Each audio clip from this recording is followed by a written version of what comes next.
자, 이번에 국민의힘 소식 좀 질문 좀 준비해 그러니까 주셨죠? 내부 사정이 지금 여당이죠. 국민의힘.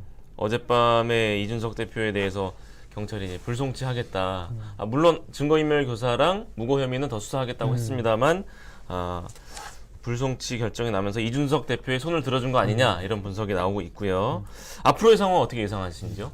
일단 이준석 대표가 수사와 관련해서는 1라운드를 승리를 했어요. 예, 예. 그렇죠. 근데 여전히 꼬리표, 음. 족쇄는 남아있다. 음. 지금 말씀하신 대로 성상납, 그리고 알선수재 이 부분에 대해서는 공소시효가 지났고 그러니까 형사처벌할 수 있는 기간이 지나버려서 더 이상 공소시효. 수사 네네네. 자체에 실익이 없는 상태. 그렇게 좀 지나갔죠. 시간이 좀 충분해 보여요.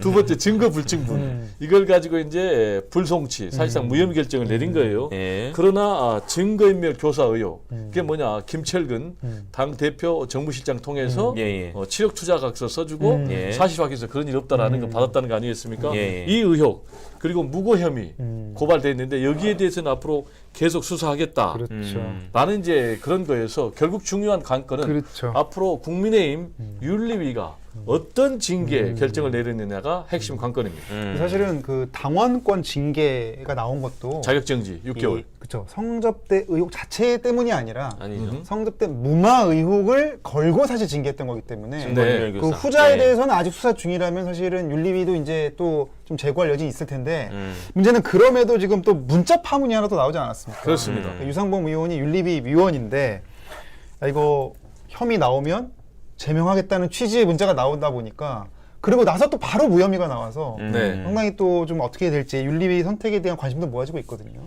윤리위는 일단 모양새가 굉장히 좀 궁하게 됐어요. 왜냐하면은 성상납 의혹이 사실은 발단이 된 거 아니겠습니까? 물론 말씀하신 대로 뭐 각서 등등을 그렇죠. 가지고 품위 유지 의무 위반이다라고 징계를 내렸지만은 사실 좀 있을 수 없는 일이에요. 왜냐하면은 일단 수사 결과가 안 나왔잖아요. 그럼에도 불구하고 윤리위가 중징계를 할 수 있느냐. 더구나 대상은 당원과 국민의회에서 선출된 당 대표거든요. 예. 그걸 당원권 자격정지 6개월. 이게 우리나라 정당사에 처음 있는 일입니다. 중징계죠. 네, 그렇습니다. 그것 자체가 상당히 논란이었는데 두 번째로 문제가 됐던 성상납 그리고 알선수재에 대해서 경찰에서 수사 결과 무혐의를 내려버렸거든요. 그러니까 더욱더 궁해졌어요. 자, 그러면은 앞으로 어떻게 되신가?